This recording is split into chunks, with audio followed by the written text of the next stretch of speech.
Nós saudamos a todos que estão conosco com a paz do Senhor. Estamos dando início a mais um Família, um Projeto de Deus. E nós vamos dar continuidade ao tema que estamos tratando, os ministérios e as crianças, onde também estamos lembrando o legado deixado para nós pelo pastor Gideuti, da sua identificação e da sua preocupação com as crianças. Aqui conosco novamente o pastor Douglas e o pastor Guilherme. A paz do Senhor. Paz do Senhor, paz do Senhor, pastor Guilherme. Paz do Senhor, os pastores, a todos que estão assistindo. Sempre lembrando, aqueles que estão assistindo pela TV Manaim, que ainda não se inscreveram no canal do YouTube, que possam se inscrever, compartilhar e até comentar o conteúdo no qual os irmãos estão recebendo. Dentro desse tema, ministérios e crianças, outro ministério que as crianças tiveram o seu lugar é o ministério de Elias, ou melhor dizendo, o ministério de Elias e do seu discípulo, que foi formado por ele, que foi Eliseu. Porque aquilo que não se encontra talvez muito em outros ministérios de profetas, nesse ministério, nós vamos ver, nesses dois ministérios, já um olhar maior para as crianças, uma atuação maior em relação às crianças. E nós vamos ver, então, ambos recuperando uma criança morta, a ressurreição da criança. Eles indo visitar a casa, visitar para que aquela criança fosse recuperada. Então, abrir nesse tema em que os pastores também devem ter essa característica nos seus ministérios, de tentar recuperar crianças, de visitar crianças, porque as crianças também têm as suas aflições, também têm as suas dores, os seus problemas no mundo de hoje, então, então uma parte do ministério deve também estar voltada a atender as crianças. E, pastor, porque na verdade, quais são os problemas das crianças? Pode ser um problema na escola, um colega, pode ser um lar que se dissolveu, pode ser uma investida contra a vida espiritual. Então o pastor precisa estar atento no objetivo de recuperar. Infelizmente, pode acontecer de uma criança se perder dentro de casa, dentro da família. A dracma perdida. A dracma perdida, estava dentro de casa. Dentro de casa, né? E o pastor, ele precisa ter esse olhar de socorro, porque há tempo de socorrer. Ainda que aos nossos olhos, ou aos olhos dos pais, não, olha, pastor, esse caso está perdido, não tem mais volta. E essa recuperação, Douglas, desculpa interromper, Claro. Depois você continua, passa muito pelo trabalho das classes, e em especial pelo diácono responsável. Por quê? Porque as primeiras a identificarem uma criança com problema na igreja, de qual ordem for, são as professoras. E geralmente essas professoras conversam com o diácono responsável. Ou muitas vezes isso é tratado na reunião de professoras. E esse diácono, ele precisa levar esse assunto para o pastor.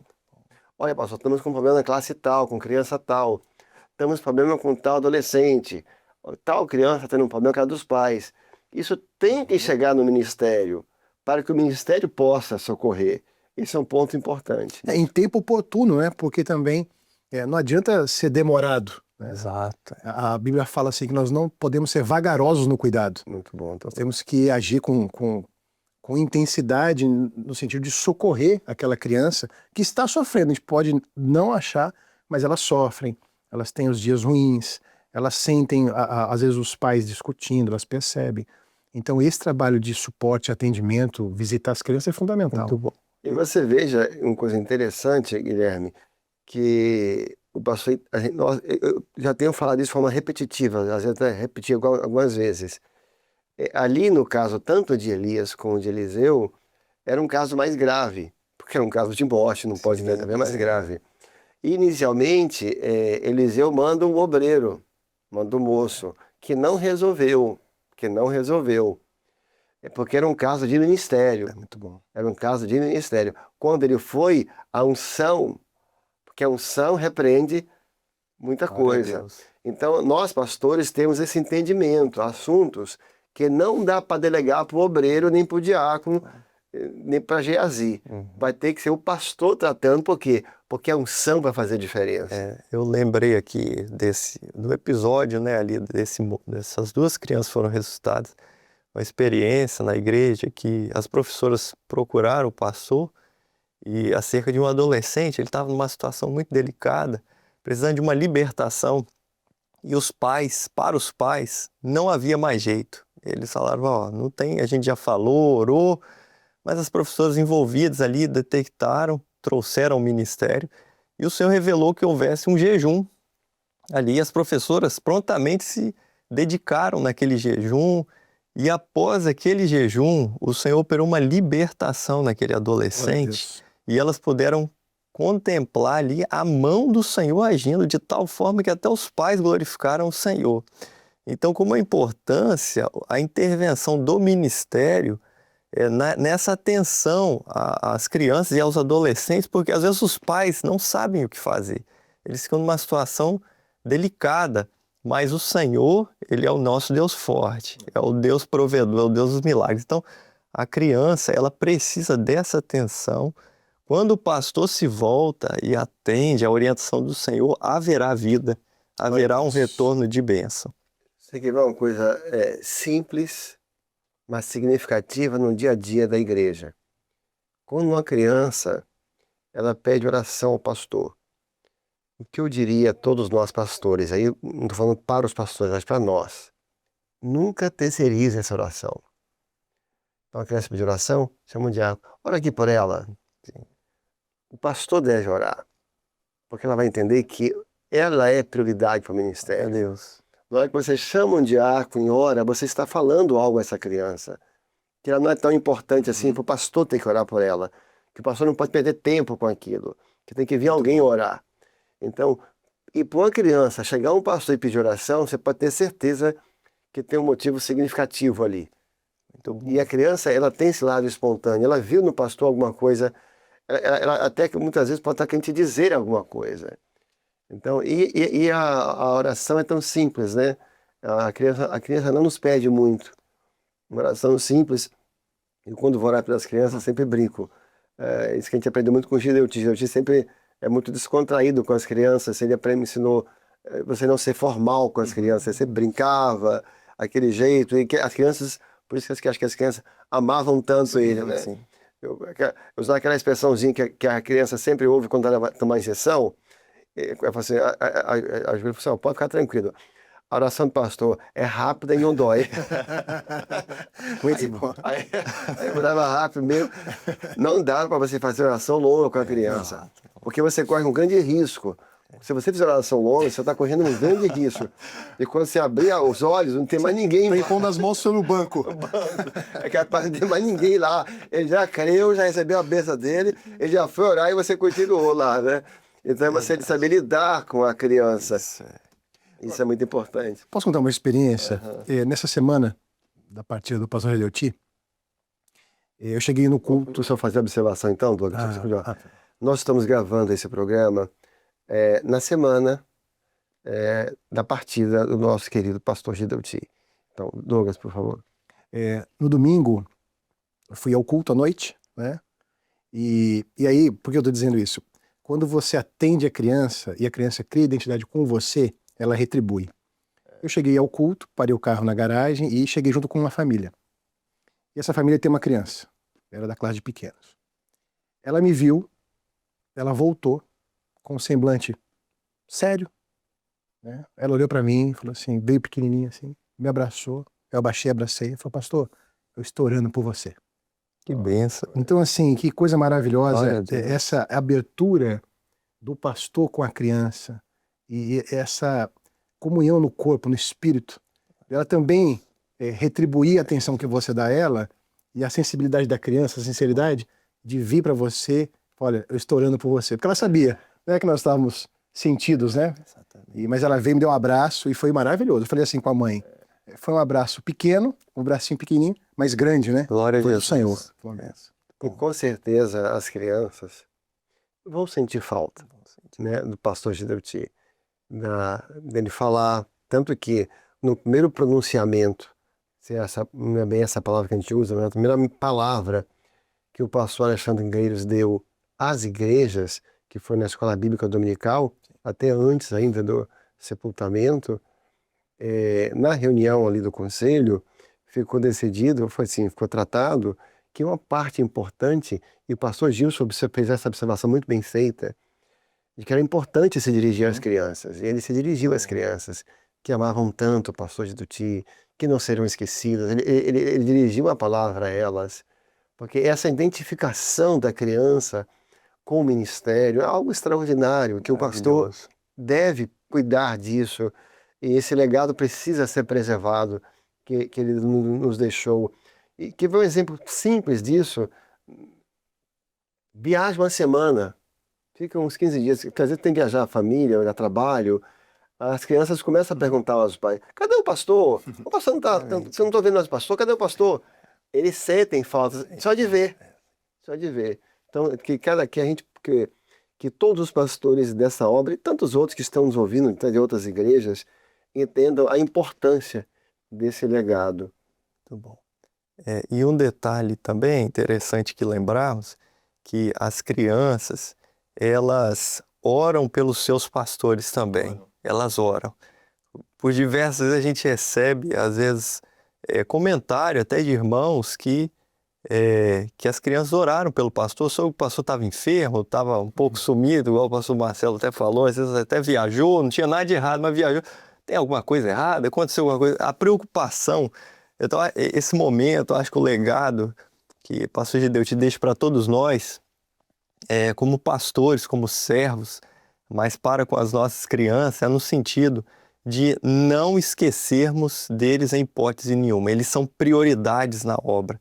E nós sempre voltarmos a nossa alegria, né, os nossos cumprimentos a eles que estão ali de frente, olhando e aprendendo conosco, né? Me lembro quando eu ainda era criança, como a gente ficava observando o pastor e a postura dele, o que ele falava, às vezes até as atenções que ele chamava da gente, não pode fazer isso, e a gente guarda isso até hoje. Então eles, os pequenos, também vão olhar para nós como professores, né?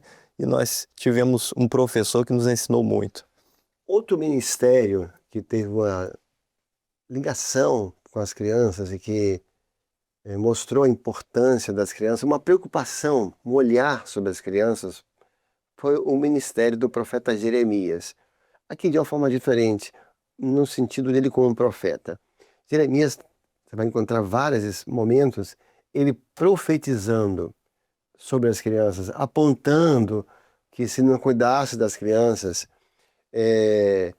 por exemplo, você vai pegar em Lamentações, ele fala do que ele estava vendo, porque olha, Israel, você na desobediência, na apostasia, nessa resistência em obedecer, ele fala, o que eu vejo? Ele fala, eu vejo os meninos desfalecendo pelas ruas, eu vejo os vossos filhos sendo levados cativos. Eu vejo os corpos, essa é uma expressão forte, né, deles pelas ruas. Eu vejo jovens desmaiando. Então, Jeremias, ele foi um profeta que se voltou para esse ministério das crianças, que se voltou para as crianças com essa preocupação, né? No sentido da profecia, né? Porque Jeremias, quando tem a visão, ele sente a dor da perda. É verdade. O pastor, ele precisa olhar para as crianças e sentir como se fossem dele. Não, eu preciso transmitir a herança, preciso profetizar, ensinar a palavra, para que elas não se percam. E o pastor Jadeuti foi muito, né, esse profeta, trazendo a direção, as advertências, os ensinos, para que as famílias e as crianças fossem preservadas. O pastor Ti, ele foi um profeta. Eu lembro uma reunião, não muito tempo, ele, no seminário, estava ali do lado, ele trouxe uma palavra sobre família, e ele disse verdades que ninguém diz mais. Ele disse verdades ali sobre criação de filhos, sobre o lar, assim, uma coisa extraordinária, assim, tremenda. E quando ele saiu assim, estava em pé junto, e ele fez algum comentário, eu falei isso com ele, o senhor é um profeta. Aí ele ficou se olhando, o senhor é um profeta. E ele profetizou muito isso, porque o profeta é o que alerta. E aí agora todos vão entender melhor o que nós estamos falando em relação ao ministério dele. Ele fez muitos alertas. Talvez um dos mais marcantes, né? Guilherme até fez menção a isso também ontem, conversando. Ele dizia: o que o mundo está preparando para as crianças é cemitério e cadeia. Exatamente. Cada vez mais os governos constroem mais cemitérios e constroem mais penitenciários, porque é o fim daquele jovem que não tem limite, que não é educado, que está na mão das trevas, mas nós estamos diferentes, criando um lugar espiritual para eles. E esse lugar que nós cremos que o Senhor preparou para este momento, a qual ele profetizou, que o mundo tem esse destino de juízo, mas há uma igreja fiel que o Senhor preparou um local de refúgio, que foi quando começou a ter os momentos do Unidos em Família, onde nós pudemos voltar, a família estar junto no Manaim. E esses momentos, eles são maravilhosos, porque você não trata de um encontro onde haverá só lazer. Não, tem uns momentos de lazer, mas tem um momento do alimento espiritual. E o momento maior da família estar em comunhão ali, desfrutando em um ambiente espiritual. Então, ele profetizou, como Jeremias aqui falou, de um mundo em apuros, mas ele profetiza de um povo que está seguro na mão do Senhor, que tem um local de refúgio, onde nós podemos desfrutar. Então, quando nós lembramos dessas palavras, né, até de uma profecia, que não, para nós que somos servos de Deus, há esperança. Ele falava: o mundo está debaixo de uma nuvem negra, as famílias, né, o mundo está desconstruindo tudo que Deus construiu, que é a família, o mundo está desconstruindo, mas nós temos a palavra, que ela é viva e poderosa para perpetuar a profecia, a promessa de Deus. O alerta que o pastor Gidotia fazia muito é essa semelhança dele com Jeremias.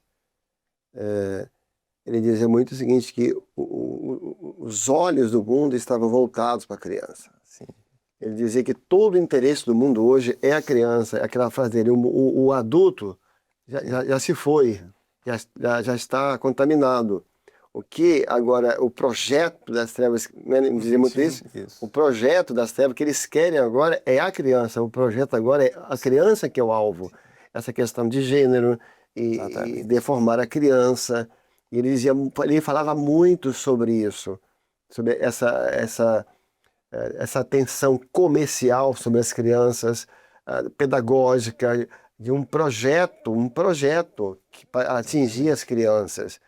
E ele foi esse profeta que trouxe esse alerta, como Jeremias também fez. Como até tem um texto muito citado, né, Douglas? A morte sobe pelas janelas. Isso as crianças desfalecendo pelas ruas, os jovens. Então, esse projeto que vem do maligno, ele tem como intuito destruir a inocência, roubar a esperança, roubar os sonhos. Mas em contrapartida, nós vemos assim as ações que o Senhor deu ao pastor Redeuti para trazer um refúgio, Unidos em Família, o DOD. Muito bem lembrado. DOD, que é o ambiente que o Senhor nos deu, aqui a escola aqui em Vila Velha, a escola Eduardo Dodge, que é uma herança maravilhosa, um refúgio para as famílias, onde as crianças são atendidas, onde elas encontram um ambiente espiritual. Isso é uma resposta maravilhosa. Outra resposta, Douglas, é o Sítio Esperança. Talvez muitos não saibam, mas a grande foco, o grande motivo do Sítio Esperança era a criança, era a família. Foi criado todo um ambiente com animais, com vários aspectos ali dos lagos. Aquilo foi feito para a criança passar o dia. Eu lembro de um dos últimos eventos que tivemos lá com ele, Douglas também estava, na hora do café à tarde, e tinha feito a programação, tinha tido uma parte de algumas aulas. Ele disse essa expressão, ele sempre surpreendente, né? Olha, aqui não foi feito tanto para momentos devocionais, é tão palavra que a gente vê pouquinho, é raro ele usar essa palavra, assim, mas ele usou. Não é para tanto, pode ter um momento ou outro, aqui é um dia para a criança passar o dia com a família. Era um fortalecimento desses laços. Tanto que depois aquela palavra até mudou um pouco a programação. Isso. Aquela palavra deu um norte, que aí Muito todo bom. mundo conseguiu entender a finalidade do Sítio Esperança. Não era estar lá com vigílias e várias aulas. Não era isso ali. É o momento com a vaquinha, com a ovelha, O pai brincando com a filha, Isso, o banho de mangueira, pegar frutinha no pegar pé. a fruta, ver lá o galinheiro. E nós tinha um momento ou outro espiritual ali com o pai, mas era este momento, que era essa resposta a esse momento que nós estamos vivendo. Glória a Deus. Eu acho que nós temos que glorificar por os legados, mas muitas heranças que o Senhor Glória a Deus. deixou através do pastor Gideuti e que serão perpetuadas com as gerações vindouras aí. E certamente nunca serão esquecidas, não é? E nós podemos glorificar porque somos testemunhas disso. Fomos, né, do início, né, igual nós estamos aqui no programa passado. Lembro-me quando começou o Unidos em Família, a expectativa, né?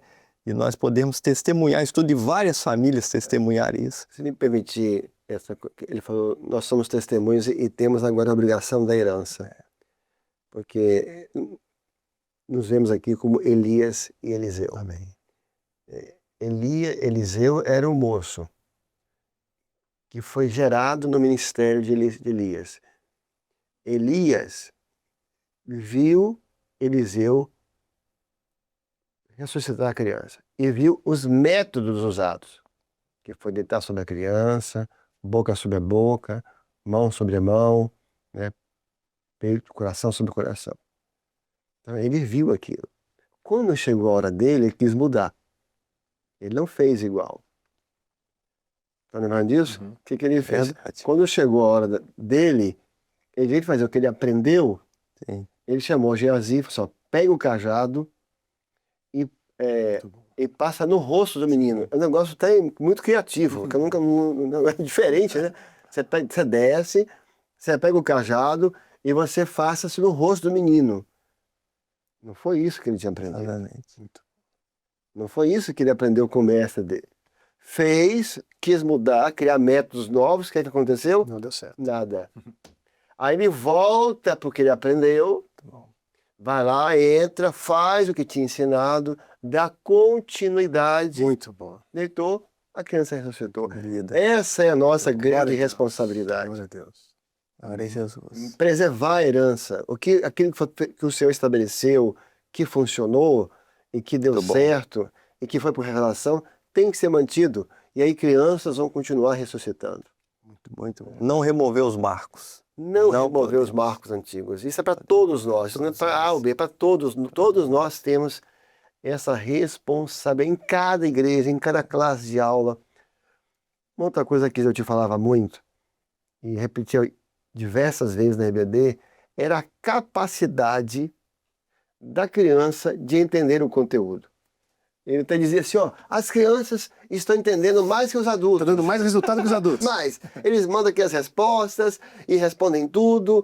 E era uma coisa realmente surpreendente, porque eles mandavam respostas das 7 cartas, de Cantares, na época de Neemias, muitas respostas. Gilson cansa de dizer isso, né? As crianças mandam vídeos. Então ele sempre repetia muito isso, que a criança, ela entende a revelação, que ela entendia o conteúdo. E isso você percebe no ministério de Jesus também.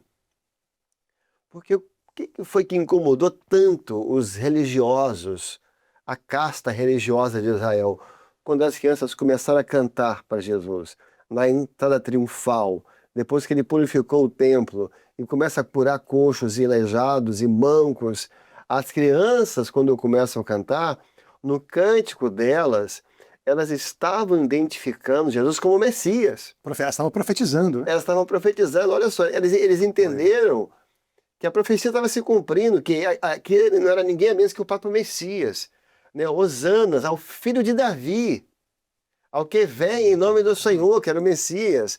Por isso que agora fica mais claro, talvez para alguns, irritou tanto os fariseus, saduceus, os escribas, porque não era só a criança estar cantando, é o que eles estavam cantando. Profecia. Porque, peraí, você não está vendo o que eles estão falando? Eles estão dizendo que você é o Messias. As crianças entendem. E isso é um legado também que está sendo deixado pelo pastor Giltinho, que ele falava repetidas vezes. Eles estão entendendo, não é verdade? Tanto que as crianças tiveram aula de cantares, a aula das 7 cartas, ou seja, um nível espiritual elevadíssimo, né? As revelações Amém. profundas, e elas absorveram. Muito bom. Olha, estamos chegando ao fim, a vontade é de continuar a conversa, porque a gente Vamos vai pensar, lembrando e é bom lembrar aquilo que nos faz bem, que é a nossa herança tão rica que nos foi deixada. Então, chegamos aqui ao fim desse tema. Guilherme, a paz do Senhor. Paz do Senhor, pastor Marcelo, Douglas, a todos os irmãos que estão assistindo conosco. Douglas, a paz do Senhor. Pai do Senhor, pastor Marcelo, aos irmãos, amigos, pastor Guilherme, um abraço Amém. a todos. Nós vamos encerrar repetindo o mesmo versículo do tema passado, do programa passado, que foi o pedido de Jesus, um pedido. Ele pediu dar uma ordem a Pedro, o pastor que agora estava começando o ministério. Apacenta os meus cordeirinhos. Você me ama? Você realmente me ama, Pedro? Então, se você me ama, cuida das crianças do rebanho. Que Deus te abençoe. Que Deus abençoe a sua família. A paz do Senhor.